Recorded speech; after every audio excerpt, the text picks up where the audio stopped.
Good afternoon, everyone, and welcome to this session of GEW 2025 Conference 4.0. It's an honor to be here.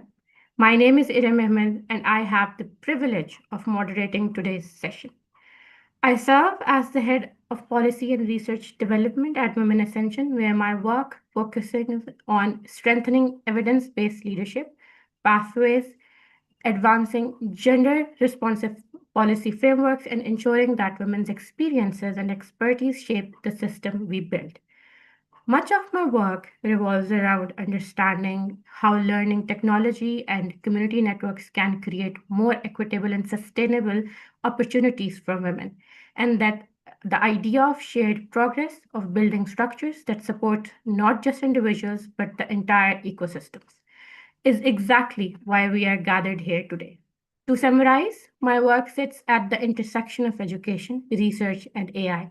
And the question that guides much of what I do is very simple.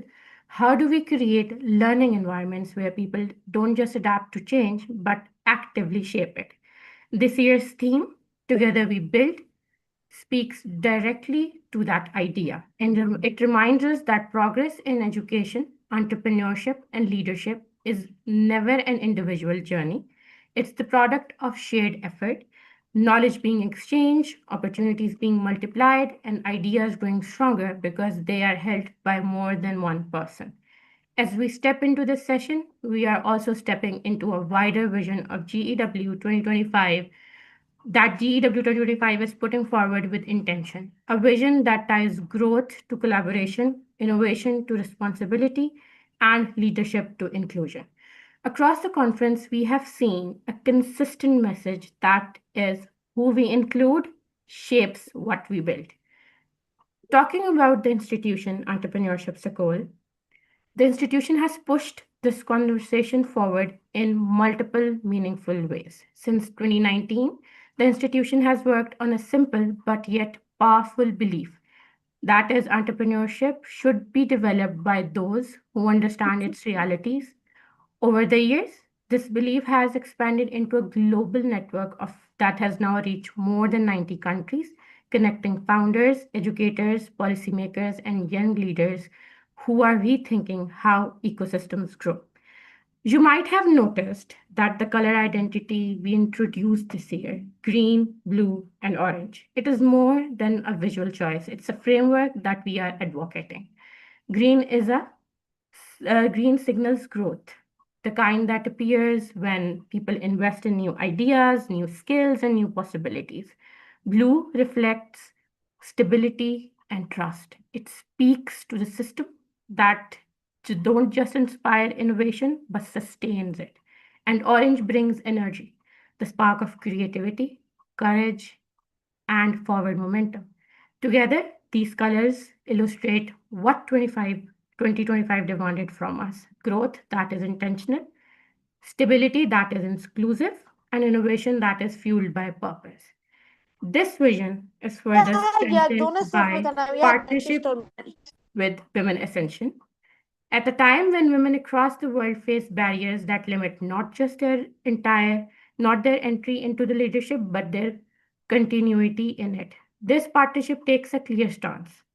Talent must be supported, protected, and nurtured. Retention is not a luxury, but it is a responsibility. This collaboration also challenges us to confront the harder questions the ones that truly determine whether progress is sustainable or not. How do we make sure that women aren't just entering into the entrepreneurial spaces, but staying long enough to sustain them and even influence them?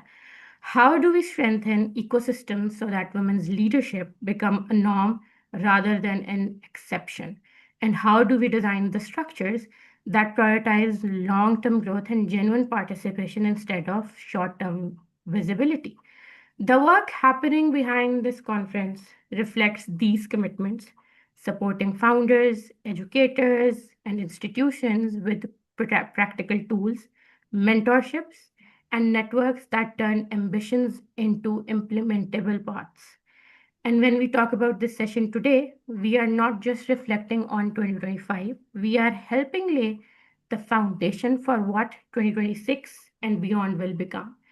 This year's vision is not a standalone theme, it's a part of commitment that will grow into frameworks, partnerships, and leadership pathways that can carry real, measurable impact.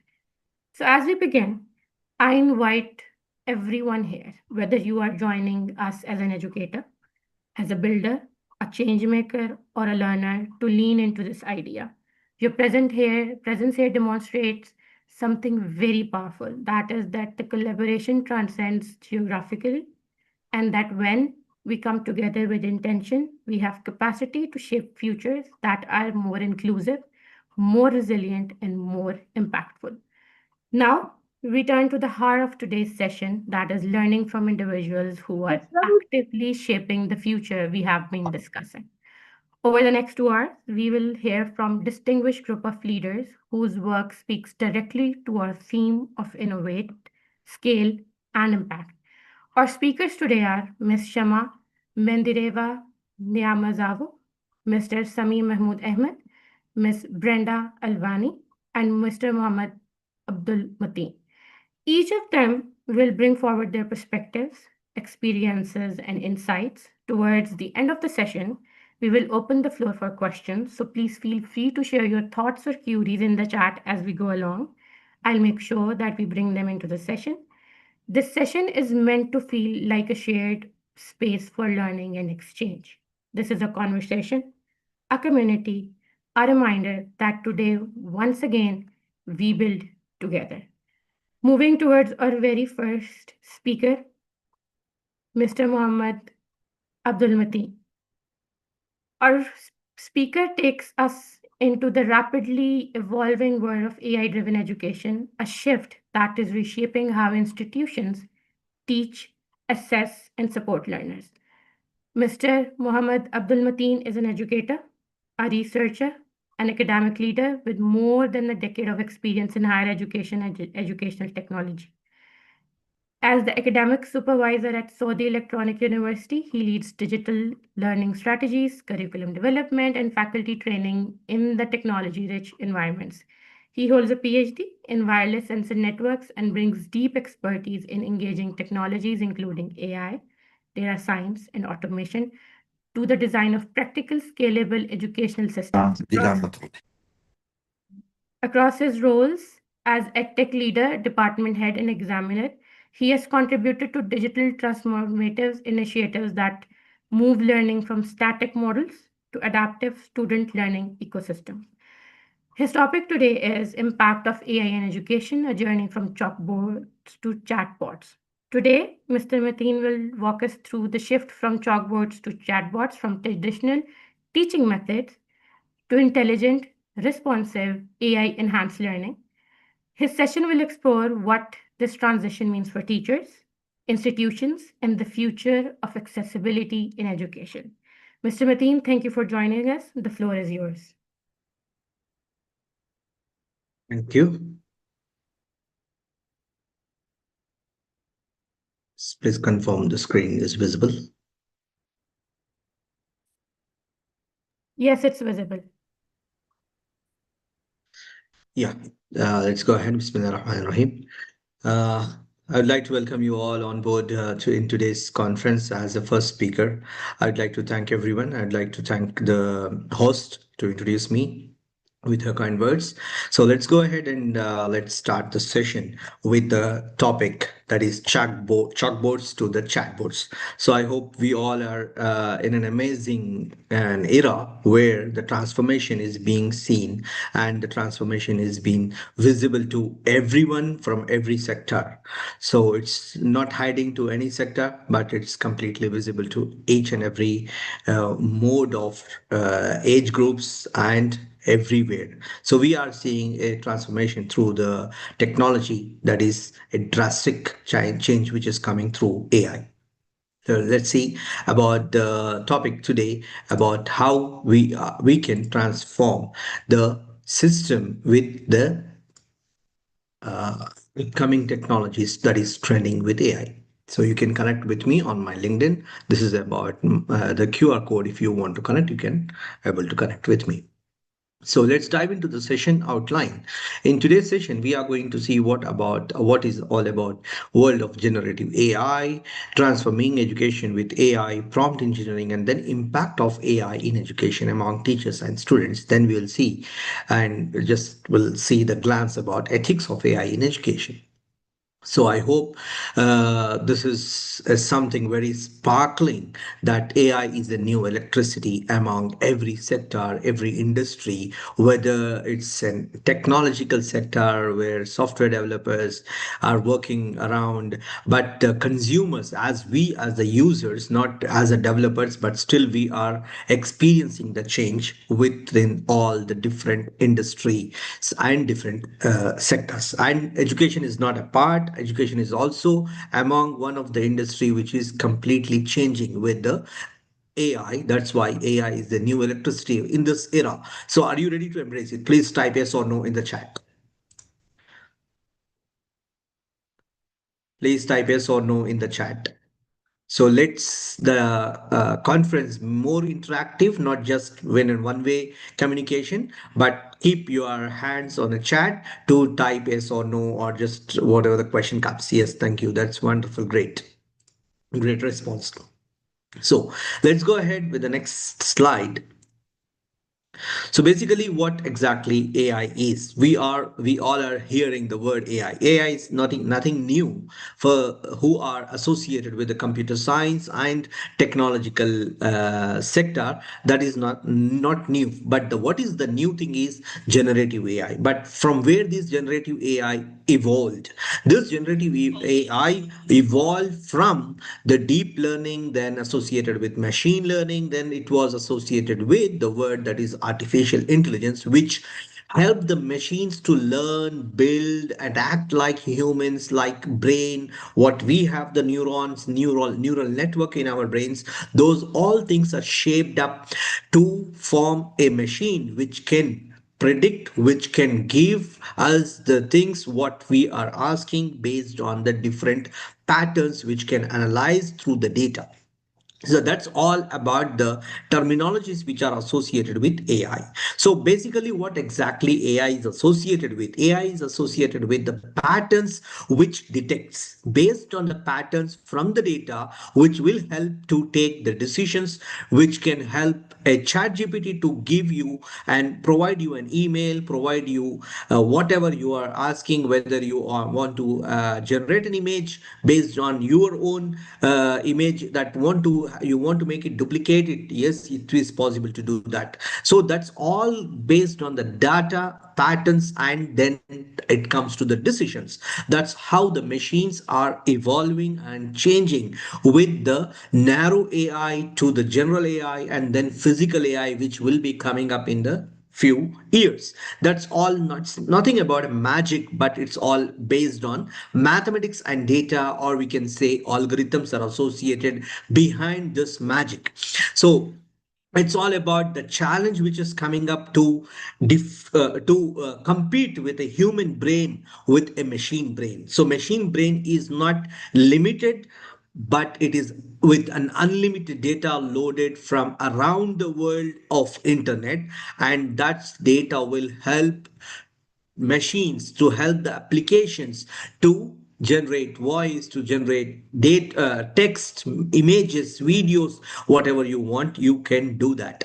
So that's all about AI introduction. What is AI? So now coming up, why AI in education? So AI in education is very important because to revolutionize the sectors, whatever the industries are being affecting, the same way education is also affecting. Why it is affecting? Because we are not teaching the traditional kids, or we are not handling the kids to whom we teach, or to whom we are educating. They are not in a traditional like what we were there in our era or in our schools. These kids are digital natives. That's why we have to adopt the digital technology. Those technologies can help them to learn, gain, help them to rethink in a creative way, not in a traditional way. So artificial intelligence is very important in the education sector as well, and potential to transform the traditional pedagogical approaches where we were able to learn using the traditional methodologies, but those traditional methodologies we cannot implement to these digital natives to whom we are teaching, their mindset, their approach, their practicality, their creativity is completely different because of social media, because of digital devices, because of many different reasons. So that's why we have to change it, and that change is possible through AI. And then AI can provide educators with powerful tools to enhance the learning process, which we will be seeing in the coming slides. So how that is being transformed? The transformation is being done through AI application with various applications, or you can say various approaches that can be utilized. The approaches we can see there, like AI can assist as a personalized learning experience. A student is everyone is not on their same mindset. Everyone has different mindset, differentiated learning, differentiated approach. All those approaches cannot be reached by a single person with a single approach or a single traditional strategy. That's why AI is very important, that can change into the learning experiences where every student can get that learning experiences, what he needs, what he is required to get it, how he understands. That way we can reach it out to him. So intelligent tutors is also possible, data driven insights, virtual learning environments, some smart content delivery is possible. It's not just about the presentation, but an interactive way of teaching where the practicality should be involved within the teaching, where the case study is not just like a traditional way to write it down the assignments and get it back done, writing essays, all those things are being changed. We have to change this approach. And then real time feedback, adaptive assessments, all these things are possible using the AI applications which are evolving around the education industry.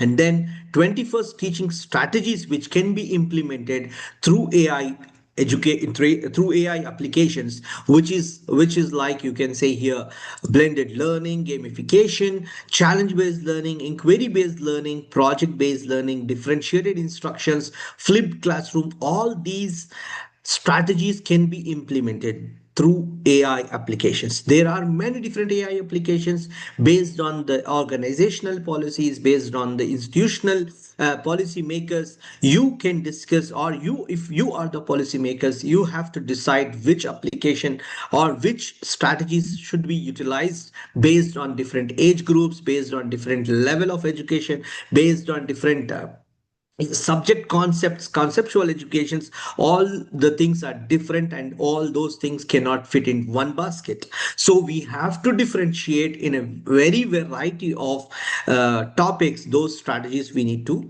apply and implement in our classrooms, in our institutions, to make out of the boring classes. So I hope as an educator, we may have heard a very common word that classrooms are boring, because we are not reaching out to them in their own style. That's why they are telling that classrooms are boring. Why should we do go to the schools? Why should we go to the classes in the colleges and all? Because everything is on the internet. Every high quality, like you can say, from Stanford, from Harvard, from Oxford, all the professors are available on the YouTube. They can learn from there. But why to visit the school? Why to visit the institutions to make a change? That's change we have to give it. So Bloom's taxonomy also can be revised with this different AI tools, and these are the different levels of Bloom's taxonomy: create, evaluate, analyze, and apply, understand. Remember, these tools can be applied. So these tools, using these tools, we can enhance our classroom learning environment. Then how these AI tools can be utilized, and what is the like key behind this AI tools, that is about prompt engineering. So what exactly the prompt engineering is? Prompt engineering is asking a very clear question to the AI chatbots. It's not a Google search engine. Google search engine is completely a different, and AI chatbot is completely a different. So those things cannot be merged in one, to just asking with the keywords. This is completely a different with the prompt engineering. There are many different prompt engineering techniques: zero shot prompting, one shot prompting, few shot prompting, chain of thoughts, and there are few more prompting techniques or frameworks available. So these are the different applications: Magic School, Canva, Curipod, quizzes.com. These are the applications for the primary teachers, which can helpful, which can they can take the help from these applications to make the classrooms very fun and interactive way, not with just teaching completely a 45 minutes class or 60 minutes class, not just into a one way communication, just teaching and telling them to keep quiet, don't make noise. This will never happens. We need to engage them in a very different environment. Then only the students will enjoy the classes. Then these are the different tools available for middle and high school teachers, and these using these tools also you can enhance your teaching process. And this is a model of the prompt where I'm using the RTF model, that is called as role, task, and format. Using the role, you have to give a role to the chatbot, like you are an expert content creator, you are an expert teacher, you are an expert lecturer, or so and so. These are the different tools for the smart work, which I've categorized, like chat gpt, notion, todoist, and gamma.com. I hope most of you have known about these tools and you are using it. And if you want to make it more personalized tools or more personalized chatbots, these are the different chatbots will give you an ability to create your own chatbot, not to just stick onto the global chatbot, or which is more unlimited one. You can make it more limited based on your own content, based on your own category or your own subject. You can create your own chatbot using Gemini Gems, Notebook LM, Spaces in the Perplexity. In the u.com, you have agents, copy.ai to scrap the websites, and there are a lot more applications are available. Due to the time limitations, I am unable to show the practicality of all these tools, but there are wonderful experiences we can do it using these applications. Then, ethics of AI: stop sharing everything with AI. This is very important to note it down when you are using AI applications. So, I hope you all are using AI applications. Is it yes or no? How many of you are using these applications, what we have discussed in the previous slides? Perfect. Wonderful. Great. Great. Great. Wonderful. Thank you. Perfect. So, while using the AI applications, please don't share the passwords, personal information, financial data, medical details, work confidentials, explicit content, security, and other informations. And their question is like how to share the documents, what we need to do.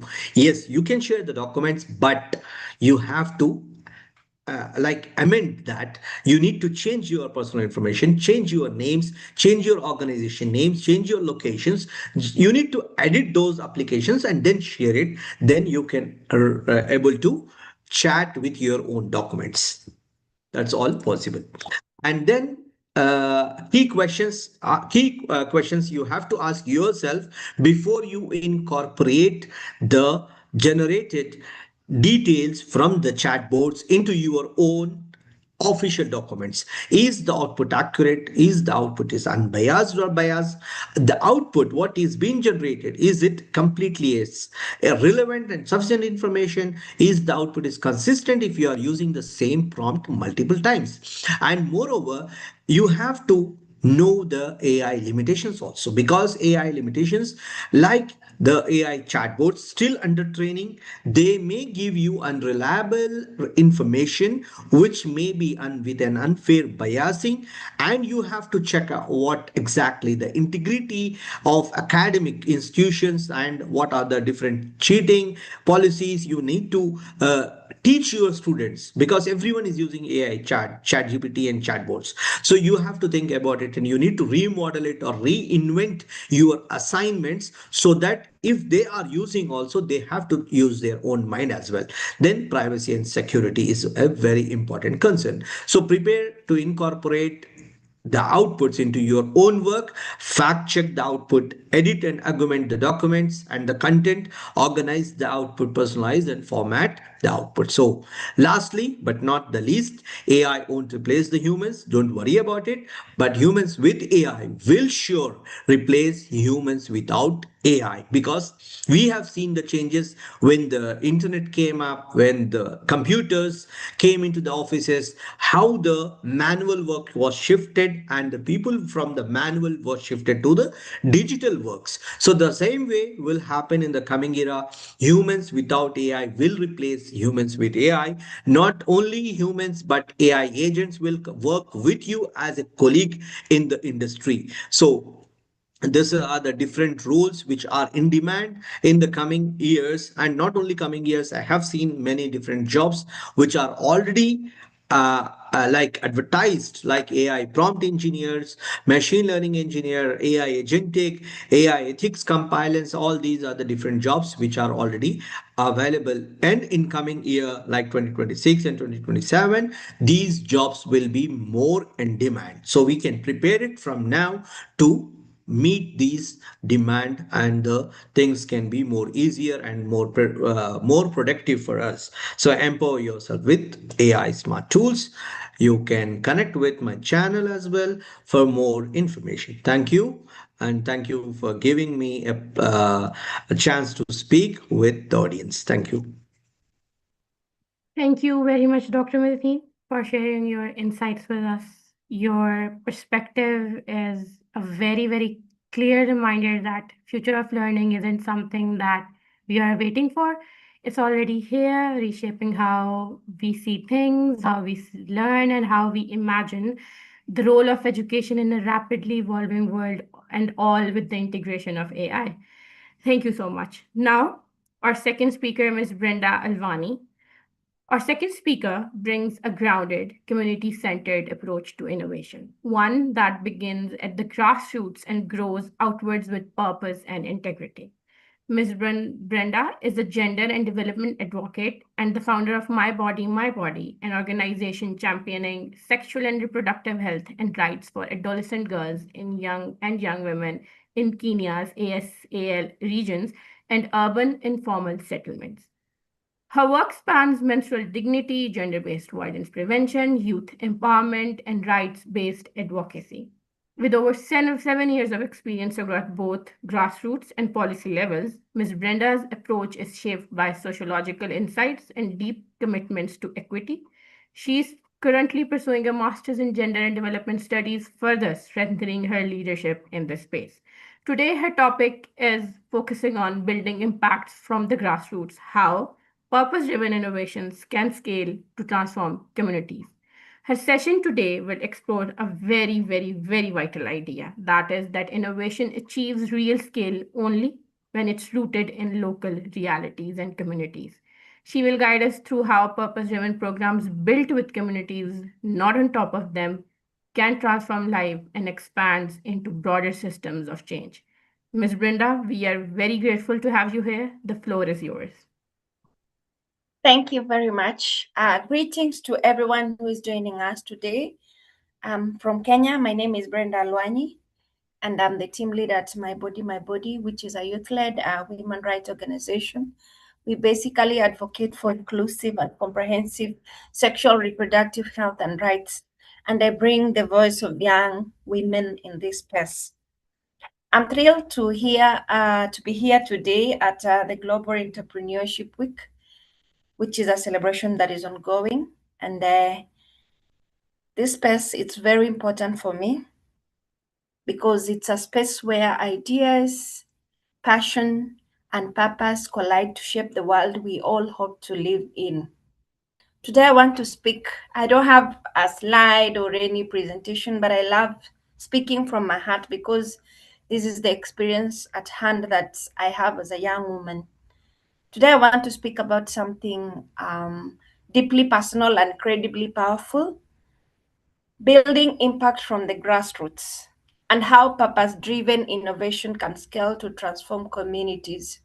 We all have a purpose, that is to change our specific community we come from. Before we go to the global space, we have that space of ours that we are all working towards to gain the data which can inform our interventions.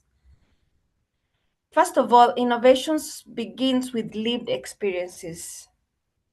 We all woke up one morning, or our dream of starting our initiative started from something. If there is something that triggered you to start it, and most of it is directed to what we have gone through ourselves, or even the people who are close to us. It might not be ideally us, but the people surrounding us. There is a community you are championing for.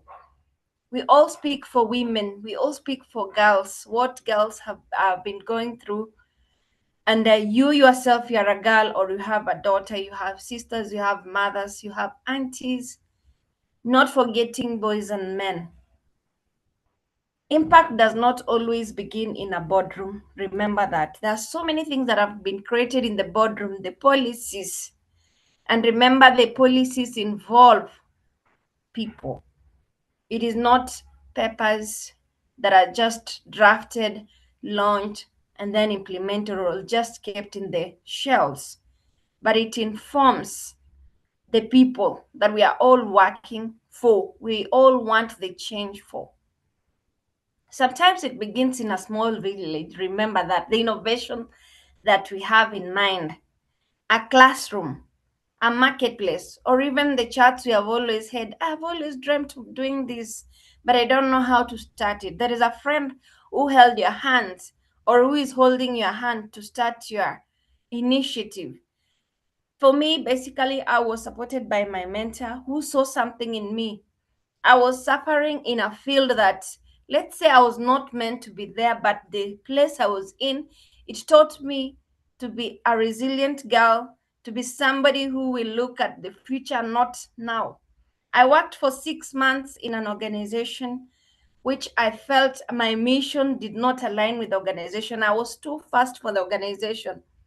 The founder of the organization had her own vision, and the vision was to take time to grow it. But for me, I was like, no, things have to move. That is where we crossed our paths. But what did I do? I told myself, no, I'm not supposed to be in this place. I have to resign and rethink about myself. What do I need to do? So I resigned and I stayed at home for 3 months. And my mentor was like, one morning called me, Brenda, you know, you are very powerful. There's something that you can start. The 6 months you are at that place, I think you learned something, and you can start something that will bring much change than what you wanted to see in that particular organization. I did that, and that is how my body organization was formed. So let's not be bad from doing the things that we love, from the things that we feel are supposed to be done like this, yet the system. Most of the institutions have got its own policies and system. If you feel the system does not fit or suit you, please ship out and start something that you feel it's going to bring much more change, and also have people to hold your hand. Walk the journey with people, because you cannot do things alone. That is what I did. As I said, the lived experience is what birthed my body, not as an organization, but as a movement. It is not just my dream, but we have hold adolescent girls, we have hold champions, young people that we are working with today. They go everywhere and they're shining. We have so many young people, like one of them who has gotten a scholarship to go and study in Germany. Myself, I've never been to Germany.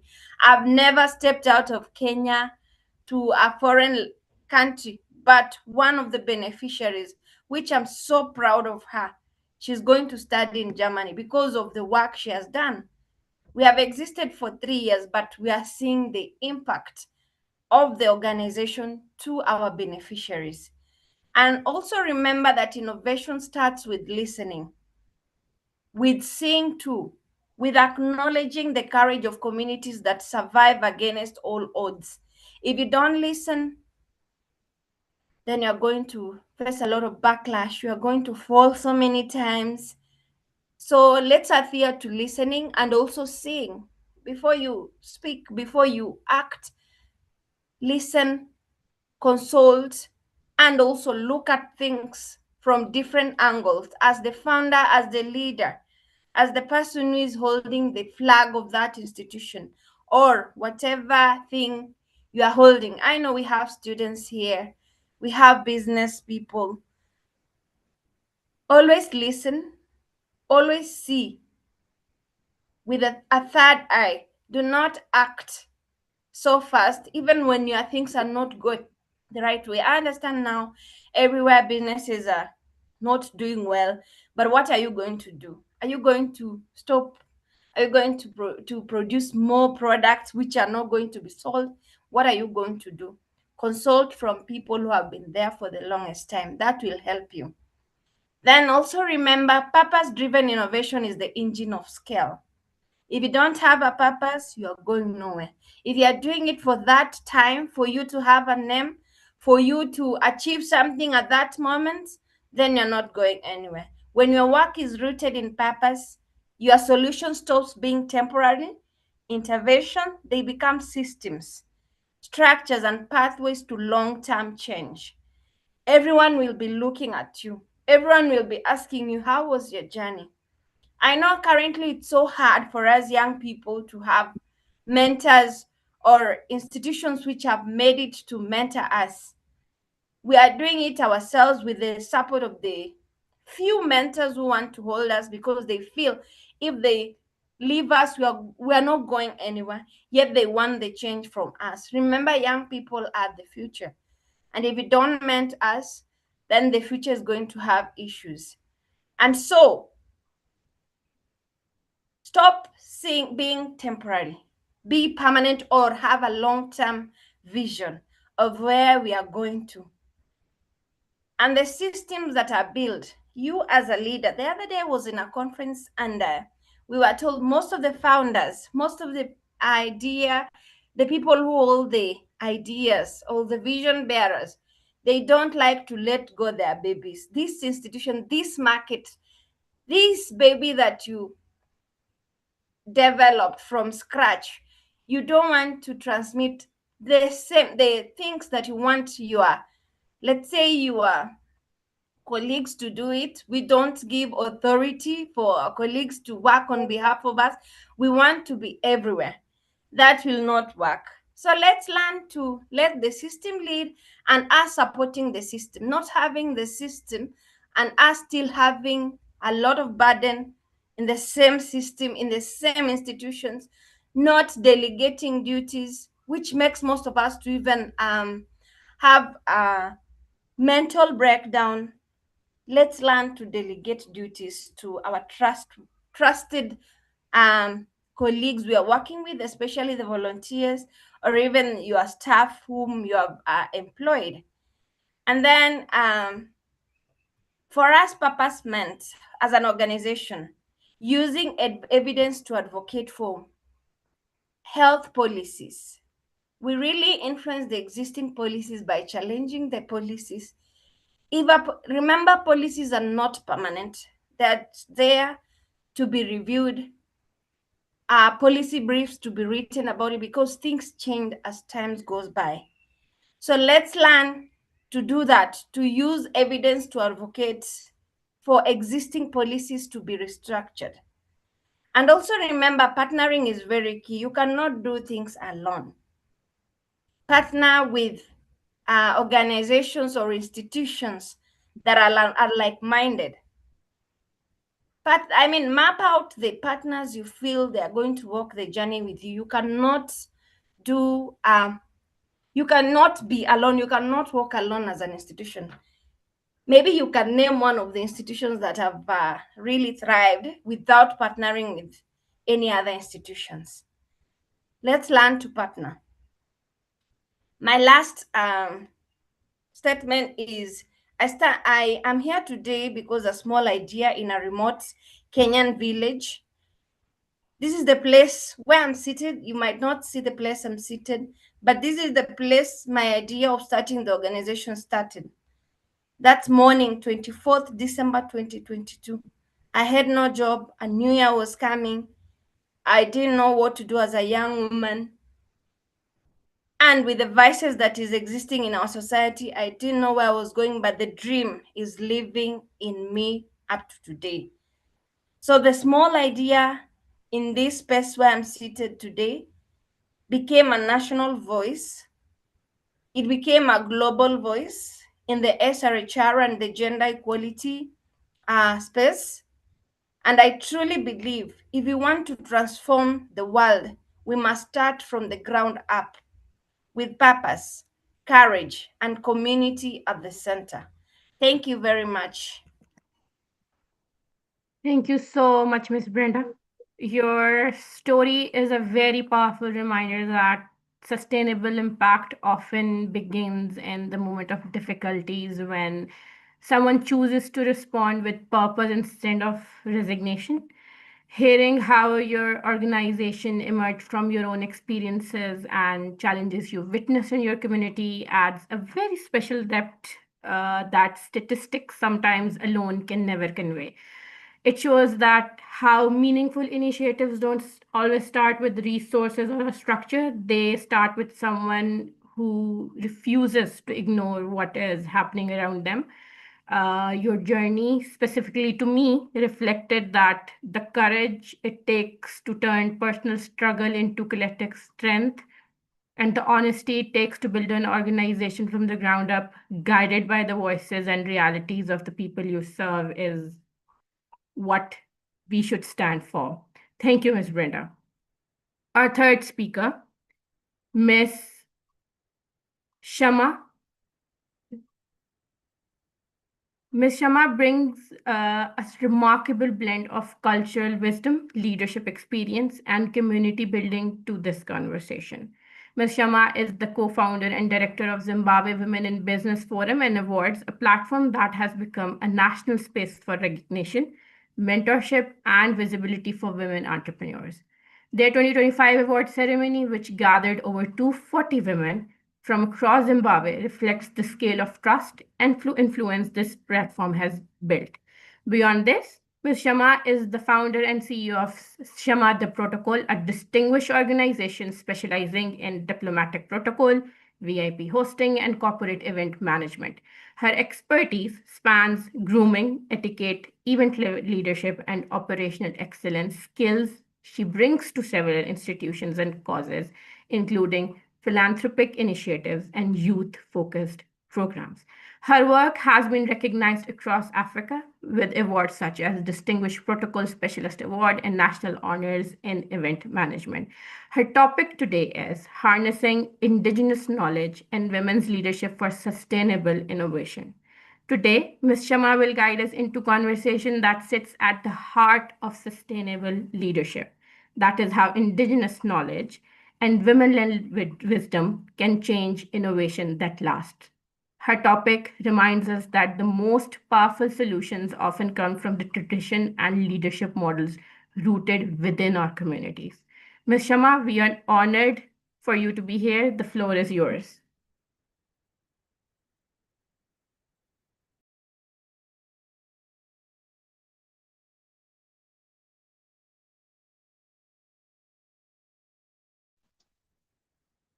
Hello, can you hear me? Yes, Ms. Shama, we can. Apologies, it's raining seriously this side, so my network might be up and down. So apologies in advance. Can you hear me, Ms. Ahmed? Yes, Ms. Shama, we can. Okay, thank you so much. Good evening, good afternoon, everyone on this platform. Thank you so much, Dr. Mahin, for this opportunity to speak on your platform. You're doing a great work, and today I shall be speaking on harnessing Harnessing Indigenous Knowledge and Women Leadership for Sustainable Innovation. So allow me to start maybe to break down when we look at when we start looking at about issues to do with narrations on innovations. So when we talk about innovations, they come in different forms and norms. Might be we are looking at product innovation. We are looking at the process, improving how things are made or delivered business-wise, or a product, or manufacturing a product and ending up conducting it to the sales force. As well as business models. It's also part of innovation, changing how the value is created and captured. So we would say on subscription models, ride-sharing apps like Uber's, there are business models that comes out when someone is innovation or is innovated to do something. Marketing strategy as well, we inline it with innovation. Might it be of a product? Might it be of a company? Might it be of a service that is provided? We also look at when you engage into social norms, it also falls under innovation. It's part of innovation as well. Technological issues is part of innovation. Even adapting to system is a form of innovation as well. So I've just touched, at least to widen a bit, the word innovation. It's not limited, but it's a wider and a broader term when we talk about sustainable innovation. So when we are looking at global indigenous knowledge, we will safely say it holds a special key to sustainability and to women leaders in driving impactful change amongst women in business. So I'm about to start to give a bit of a presentation that I've written down in detail on the screen right now. So the first nugget to look at is the global context when it comes to indigenous knowledge and sustainability. So indigenous community worldwide holds a vital knowledge for environmental stewardship, from Amazon rainforest conservation to even my country in Zimbabwe. We're looking globally. We're looking to any other countries worldwide. And also integrating the wisdom. We're integrating with this wisdom with modern innovation. Those innovations that I did break down in detail and mentioned a few, that's what we'll be looking at, can tackle a global challenges like climate change and biodiversity loss as well. And so basically that's what I could speak about global context in indigenous knowledge and sustainability. And I will also go down and speak about women leadership in global sustainability. The word sustainability, it's very crucial and important when it comes to day-to-day aspect, family, business, community, as a nation, as a continent, as in global terms. Women leaders in indigenous and local communities are pivotal. And that's one thing about women. I love that we are very pivotal. We scale up our position. We are multitasked. We can do things, multiple things at once. Look, a mother can be a wife. She can be an entrepreneur. She can be breastfeeding at the same time. She can be cooking for the family, at the same time cleaning the house. So that really, really deserves an applause for all the women, and as well as men who are acting roles for both mother and a father. the credit goes to all. So I'll just give an example. I just decided to touch about Maasai women in Kenya leading ecotourism. And as we know right now, Kenya in Africa is one of the loveliest places where you can go for cultural eco visit, or to visit just as a visitor, because it's the one country that is so proud with their tradition. And even the women in business there, they raise their culture without any hesitation. Women in India as well, they've never lost their culture or their tradition. Women in Pakistan, women in Afghanistan. So all these, when a woman captures their culture and carries it above when she goes up, we consider that already it falls under women leadership, because that's the trademark of their tribe. That's the trademark of their culture. Like, for example, these countries that I have elaborated, they blend traditional with the innovation for wider impact and according to their culture. And I will talk about global impact case study. Look at the women-led initiatives globally. If you are to check the MasterCard statistics, I don't have the figures of yet, I have not checked, but the MasterCard statistics, it shows that high percent of women-led business are dominating the world. And women, well done, we are doing it. In Peru, indigenous women use traditional weaving for eco-friendly textiles, boosting income,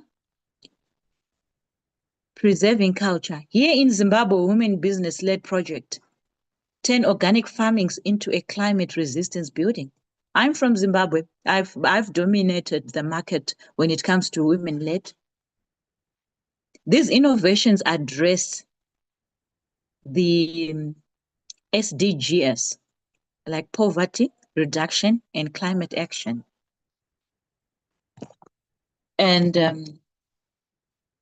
I'll highlight about global challenges and opportunities. Challenges include scaling local wisdom globally and ensuring adequate benefits and opportunities. Huge empowering women leaders in indigenous innovation can drive scalable, sustainable solution worldwide, respecting culture and boosting impact. I've given an example of certain countries that follow their culture religiously. That alone can scale up sustainable solution countrywide. And if we are to check women, we are the one who are doing it. Those fathers as well who are playing both roles for a mother and father, because indirectly they are also women, they are also mothers. They are playing those roles and scaling and making things sustainable globally. And at the bottom end, I shall speak about, okay, what conclusion I can safely say we have come out of what I've just explained above. And the call to action, harnessing indigenous knowledge with women's leadership isn't just local, because we cannot run a race on our own. We need other people. I'll just give an example, just like a body, a human body. A human body cannot function with the legs alone. It also needs the eyes, the ears, the hands, the fingers, the head, the body itself. Every part of the body is important for a body to be complete. So that I shall end up by saying, let's empathy these efforts for a resilient and inclusive future for all and every generation to come. Might it be men or women? Thank you so much, our moderator. Thank you so much, Ms. Sharma.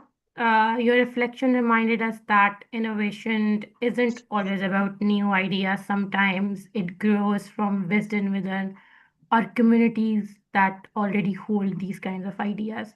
So, by showing how indigenous knowledge can evolve into modern business models, you highlighted the unique perspective women bring into entrepreneurship, one that is rooted in lived experiences, community insights, and practical strength. Your work has illustrated how and when women lead with this blend of tradition and innovation, the impact extends far beyond the local communities and become part of a global movement towards more sustainable and inclusive business ecosystems. Thank you, Ms. Shama. Our last speaker, Mr. Sami Muhammad Ahmed, leads us into the world of education where innovation has to be felt in classroom before it can claim impact. Mr. Sami is an educational consultant, trainer, and curriculum designer with over 12 years of experience in STEAM education. As the founder and CEO of Inspire Educators Academy, he has helped institutions shift from theoretical instructions to hand on, inquiry led learning that builds genuine confidence and capability in students. With the Masters in STEM curriculum and instruction, Mr. Sami specializes in practical design, setting up STEAM labs, training teachers, and creating learning experiences that help students explore, think critically, and discover their own abilities. His work shows us that talent isn't unlocked by content alone, it emerges when students have space to experiment, test, build, and ask questions without fear. Today, he is going to be talking about STEM education, transforming theory into hands on learning, and uncovering students' talent. Today, Mr. Stummy will speak about transforming STEM from a textbook subject into a lived experience. His session will focus on how practical learnings uncover hidden truths and prepare young people for the realities of innovation-driven world. Mrs. Sami, thank you for joining us. The floor is yours. Thank you so much, Mr. Aram. Good afternoon, good evening, everyone. Hope you're doing great. It's really, I'm grateful for this opportunity to share insights, experience, and the transformed power of modern learning approach, especially that connect innovations, creativity, and real-world application. We'll talk about also how to transfer our education system into or our students into entrepreneurship. Today, we are not simply discussing education. We are remaining what it can become. We are here to explore new pathways, challenges, traditional mindset, and empower learners with the skills they need. One of the main skills or the main approaches that we have it in our real world right now, STEAM approach. It's the trend in the education system right now. We need to learn about the meaning of STEM approach, how it affects in our life, our students' life, and how we can use it as a method to the business world.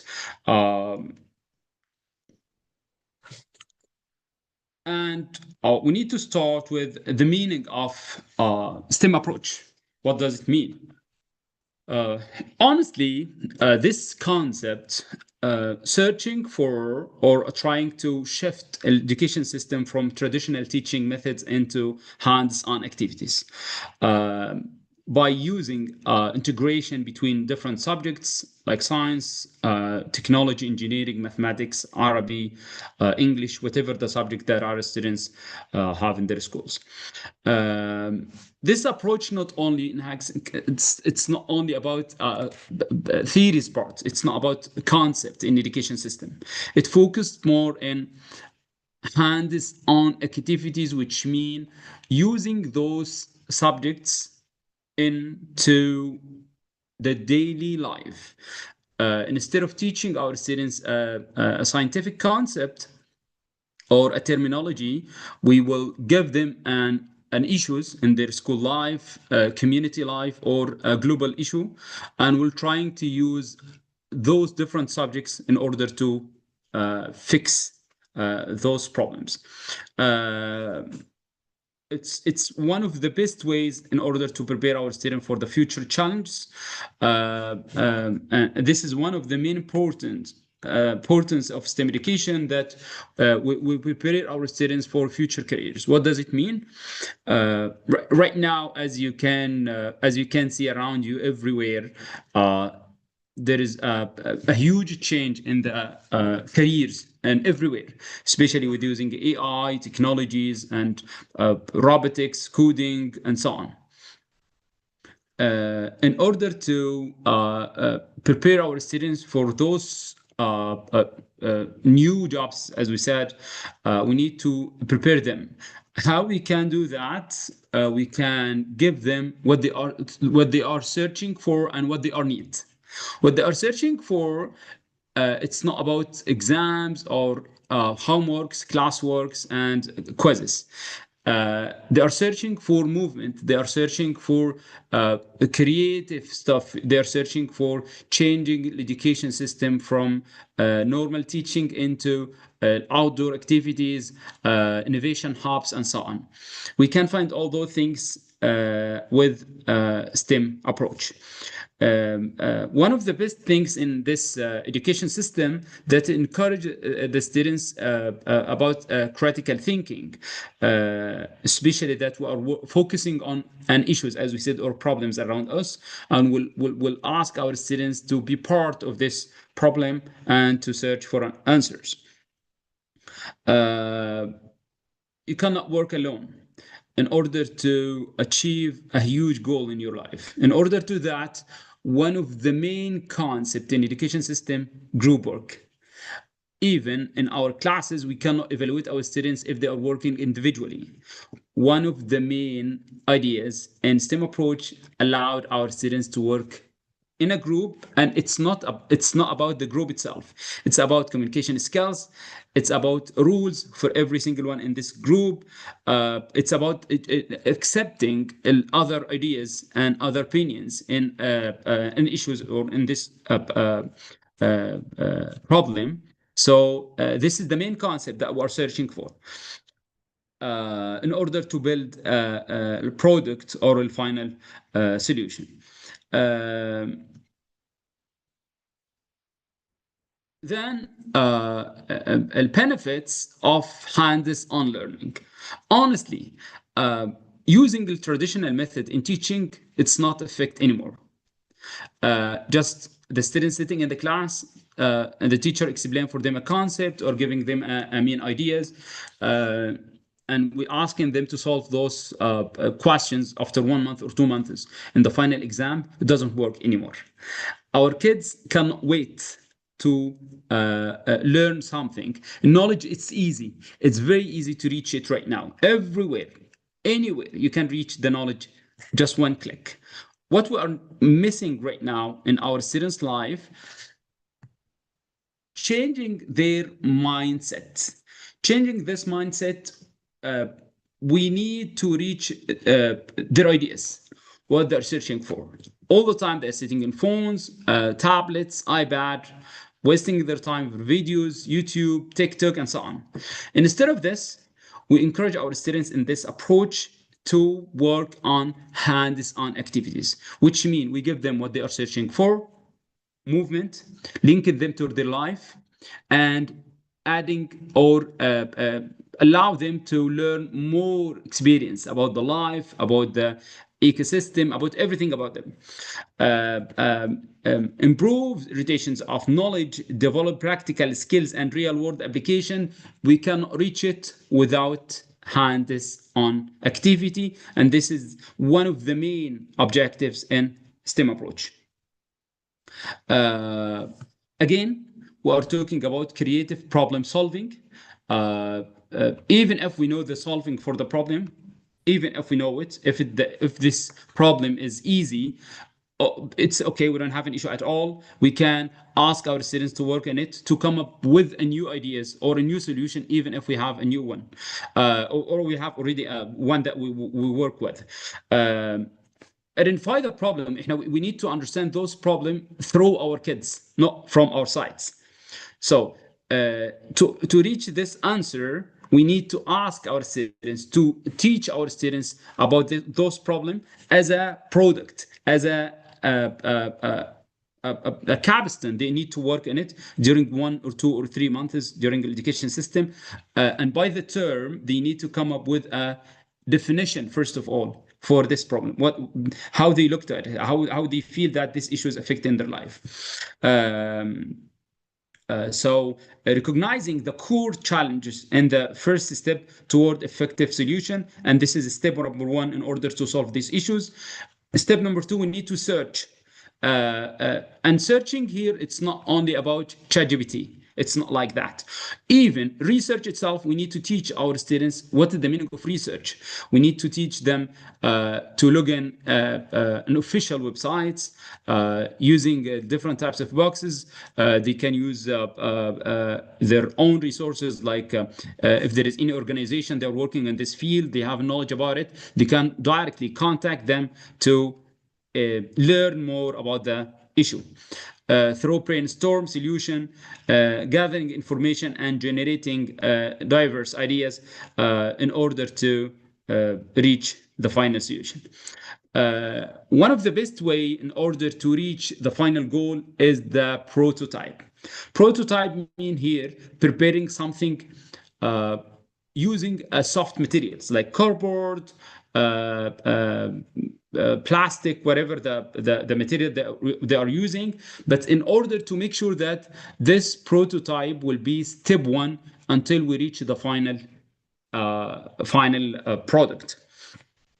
And this will allow them to test it, will allow them to, if there is an issue, they can fix it later on in the prototype before wasting their time or wasting materials or tools in the official or the final product.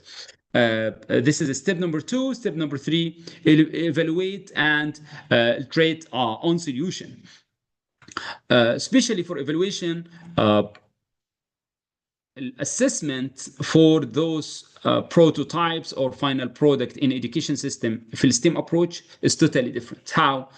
It's not about grades. It's not about final exam or quizzes.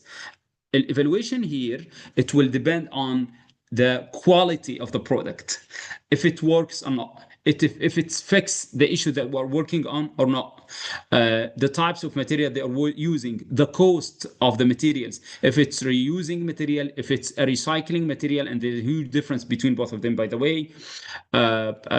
Through those process, we can evaluate the solutions for every single group type.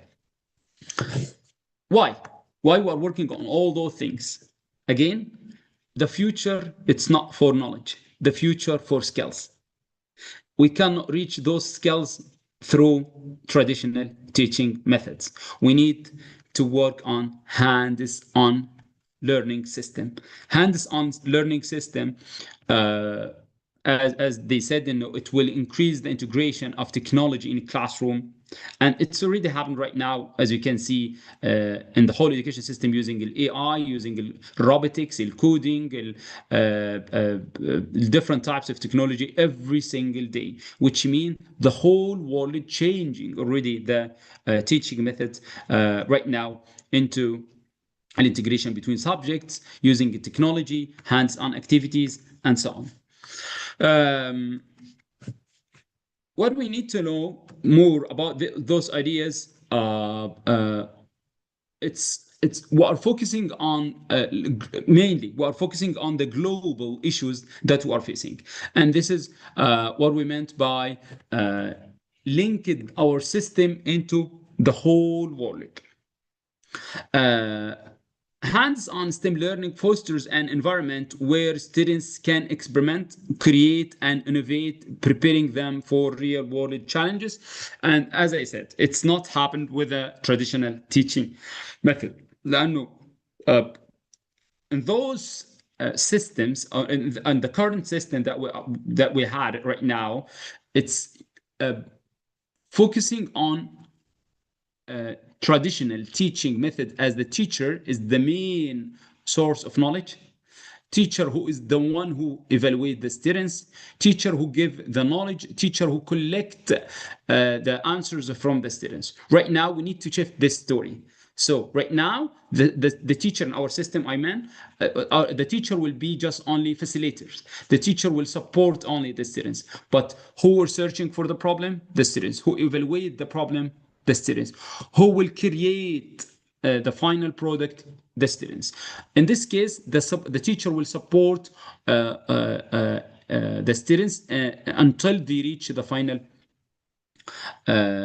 step in their education system or in their education life. One of the main points that we are focusing on in the education system, especially in STEM approach, is once the students reach the final product, what they need to do next. What do you think? They design the final product, they search for the problem, they follow it, they design, they evaluate it, and they reach the final product, and that's it. It's not about that. Once they reach the final product, they need to change it. The students need to change their mentality into entrepreneurship. How we can use this amazing solution or this concept or this idea into a business. We cannot evaluate our kids or our students in different levels until they open their own business using the idea that we're working on. How? We're asking them to create their own websites on Instagram, TikTok, Facebook, whatever the platform they're working with, and trying to sell this product for companies, businessmen, for audience, normal audience, even for their parents, and to gain money. In this point, we need to shift the education system and we need to link it into real life, not only as a knowledge and not only as a skills, but as a future. We cannot do that until we encourage them to do something like this step that I will mention before. Once they reach this point, once they start to shifting the capstone or the idea into their own business with their own company, and they need to have a logo, media team, business team, and so on. And this is the point where we start evaluate our kids.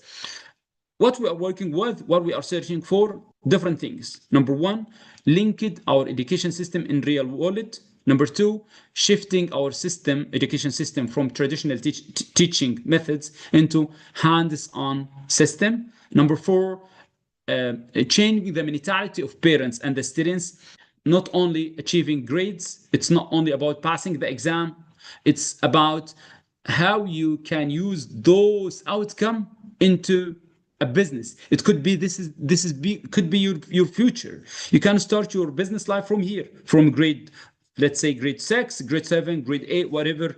After 2 years, 3 years, this company could be one of the best and biggest companies in your country. If we don't have those steps or those opportunity, we cannot reach those goals that we are talking about. We're trying our best to change this mentality. We're trying to affect on our education system into reach this main concept, and we hope it works. And honestly, we can see that huge change in our teachers, our trainers' mindset. How can they accept this new teaching methods? Wishing you all the best. I'm glad to be here, and see you again soon, inshallah. Thank you so much.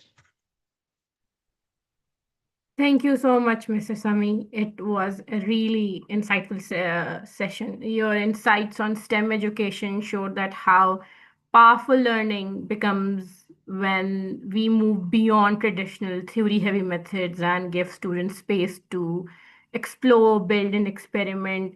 Your work makes it very clear that when education encourages curiosity, creativity, and hands-on problem solving, it produces thinkers and innovators who can carry sustainable solution in the future.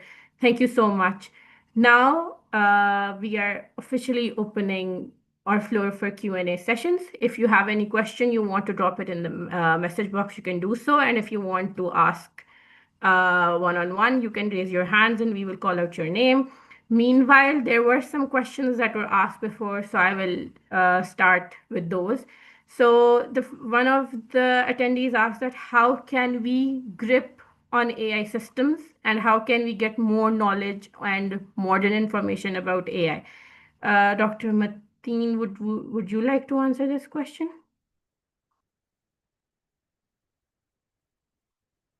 Or anyone of the speakers?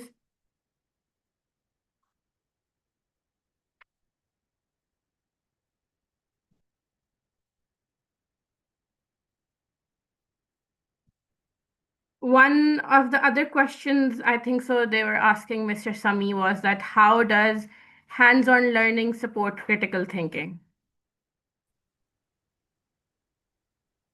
Perfect. Hands-on activity will allow the students to, it's not only about a problem in a paper, it's a problem in their life. So they are working on two things: critical thinking in their mindset, plus critical thinking in using the hands, the skills itself, how we can fix this issue. So we are not talking about only one skill, we are talking about two: hands-on skills plus mindset. It could be we have an issues, we theories theoretically we have we have a solution for this issue, but if we need to try to apply this solve solution, we cannot. Why? Because it's only an idea. You got it? This is Mr. Ali, I think. I'm right. So it could be Mr. Ali, you have an issue, you try to think about it, you have a solution, you imagine the solution. But once you try to apply this solution in real life, you can't. Not applicable. In this case, you need to think about it again, research again to resolve this issue. That we cannot reach it only without mindset, without thoughts only. No, we need to practice until we reach the final solution. I think so, Mr. Sami, he has asked more questions, so I'll club them for you. Because I think so they are, branch of the same thing. So Mr. Ali is asking that how can parents or communities, or Miss Mariam maybe was asking that how can parents or communities support hands-on STEM learning outside the classroom? And do you believe that this hand-on learning will replace traditional teaching methods? And how can it bring confidence in students? Perfect. So 3 in 1. Yeah, 3 in 1. I think so. It was the branch Okay. of the same thing what they were asking about. For sure. May I have them again one by one? Yes, sure. So the first thing was that they were asking that how can parents or communities support hand-on STEM learning outside Okay, the perfect. classrooms? Okay, perfect. Number one, instead of applying normal homeworks or class or homework or even classwork or even outdoor activities or after school activities as a traditional homework, we can apply a STEM hands-on activity, and will lead to not only students' work, it will be collaborative work between the students and their family in order to search and work on a capstone, on a product as a hands-on homework. And later on, we can ask our colleagues, our friends, our neighbors to support us in this product or in this capstone. This is regarding to a family and supporting it outside the class. Second question. The second question was, do you believe that hands-on learning will replace traditional teaching methods in the future? This is what happened right now. I'm talking about Gulf area. I have been working like in 4 different countries, almost Middle East, the Gulf area starting officially replace, not, for sure, not all classes, not all subjects, but mainly every single school right now, they have a department called STEM classes or innovation hub or computer lab activities or whatever is the title. But by the end, one of the main subjects in IB system, philosophy, I mean, in IGCSE, in national curriculum, shifting traditional teaching methods into hands-on activities with different titles, as I mentioned before. They know that right now, and the students need to change. As a government, we need to change our teaching style to match our kids' style life. And the best way to reach this hand is on activities, competitions. Why? Knowledge, as I mentioned before, it's very easy. Just one click, you can reach the knowledge that you needed. Physics, math, biology, Arabic, English, whatever the subject. Just one click. Everyone know that. But ask the students how you can design this, how you can evaluate that, how you can solve this, how you can search for that. They cannot. This is what we're working on right now. It's not a dream. It's not like a theories. We're talking about actual education system in the whole Gulf area. I'm talking. I don't know if it's in Europe or not, if it's in Asia or not, but I'm talking about Gulf area and Middle East. Okay, so the third question is that how do these hands-on activities that we are talking about, specifically related to STEM, build confidence in students during experiments and often outside the classrooms? Perfect, perfect, perfect. I like this question, by the way. Why? لأنه we're talking about group work, which means there is a leader, researcher. We're talking about entrepreneurship. One of the groups responsible for business-wise.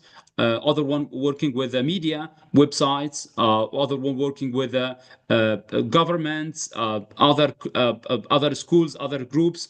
All those things will lead our students' mindset into critical thinking, into solving every single issue they face during this story, starting from dealing with others, negotiation, reaching to the material, the tool is matching with the idea. We cover the whole skills that we're searching in a scientific method called STEM approach. And I'm pretty sure that this method will lead to a high level of critical thinking, as we mentioned, in different life situations. It's not only about education system right now. خلاص احنا we moved from education system into the whole world system or the global system that we're talking about. Okay, Dr. Mateen, are you here with us? Yes, I'm here. Okay. Please. So we have a question regarding AI, that how can we grip on AI systems and how can we get more information and knowledge about AI? One thing is there, like when we want to grip or we want to make it our hands on strong on AI, we have to keep on trying new solutions and new edtech tools, whatever coming up into the market. We have to start experimenting first, and then we need to implement in our classrooms, in our organizations. That's how we can get into like that can be more stronger. We can utilize those tools in a more effective way. So in short, what we need to do is that we need to start with the fundamentals and then do the We need to hands-on practice. start with the fundamentals and we need to start using the applications. That is very important. More Until hands-on unless we don't practice. use it, yes, more hands-on, we don't do that, we will not understand how the application is reacting and responding. We have one more question, Dr. Mateen, that is, how can AI help entrepreneurs develop their ideas which are not related to other entrepreneurs? As most entrepreneurs try to copy the ideas as whole and submit it as without looking it carefully. I think so. You need to be as original as you can. Yes, exactly. But those things can be, we can make up those ideas and we can merge many different ideas from Mm. ChatGPT application. ChatGPT is a very good tool for the ideation. Ideation can be bought up, and that can be enhanced, masked, or whatever the terms we can attach it to those things. Okay, that can be enhanced, not just to copy it, but to enhancing in more specific formats where that can be more utilized to the society. So basically, entrepreneurs is the word where entrepreneurs will help the society to give some new solutions, right? So that is more important to get the new solutions into the society so that they can grow up from the society by giving some solutions. So that solutions can be enhanced through the AI applications, through the ideation process. And Perplexity is also one of the tool which will help you for the research for a broad way to get it into the narrow down to the research. So start from the broader perspective, and then like what the main thing will happen here is we just stop chatting with the chatbot once we just received it response. What we should not do that. We need to reinitiate the chat. We need to reinvent the things. We have to continuously ask the chat GPT to re-enhancing. So based on that re-enhancing, the things will come up in a different way. That different perspective will be totally yours based on your own thoughts. Means you are including your mind thoughts to the chat GPT to give the good response. This is the way where we can use an AI applications will be helpful for the ideation process for the entrepreneurs. Miss Brenda, are you here with us?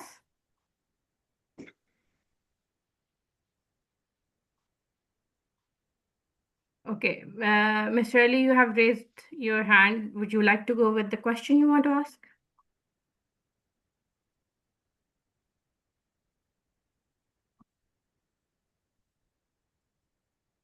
Okay, and so the question is, Dr. Matina, I think so it's for you, that what changes do you think AI will bring to education in the next few years? Yes, that's something big question. In coming years, you means we all will experience a large difference. And just now, I was hearing Mrs. Sami Mahmood also coming up with the STEM, right? So STEM and AI will bring the change in the learning process, and the like as I discussed, we are handling the digital natives, and these digital natives will need a change. So using the AI, things may come up and get in a different perspective, and then we have to change ourselves, the traditional pedagogies and traditional methodologies using AI applications. So AI will help in this change in a large perspective. I have another question for you, Dr. Mateen. Miss Mushike, I'm sorry if I'm not asking your name right. She's asking that is it only the personal information that we are not supposed to be sharing with AI? Because she enjoys writing and asked the AI to arrange some ideas for her. So can this be considered bad, or does it have any disadvantages? Yes, you should not share. You should not share the personal information with AI. We should not do that. But as she said, I also read the message like writing the blank poems. We can Yes. like give a specified roles like XYZ, James, whatever the names we want, just to give some roles to make that more active. Then we can replace it our own roles. That way we can make it use of these AI tools to give and to get the response. Okay, thank you. I think so. We will close this session now.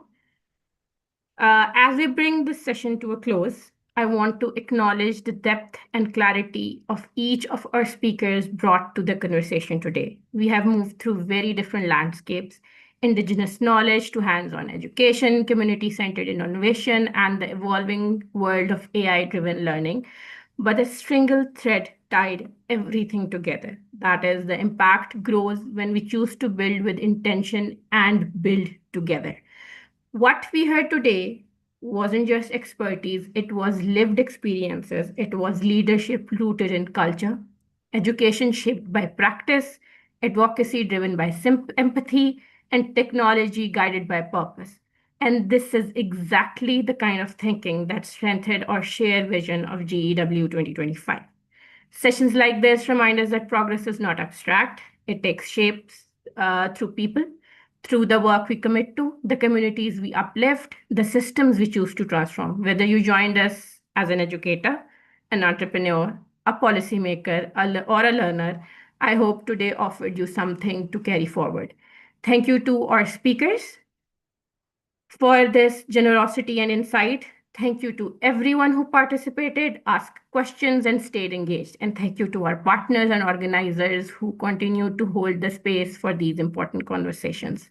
As we move forward, I encourage you to stay curious, stay connected, and stay committed to the idea that meaningful change is built collectively. Together we build, together we rise, and together we can shape a future that is stronger, more inclusive, and more imaginative than the world we inherited. Thank you once again, and I wish you all a wonderful rest of the day. Thank you.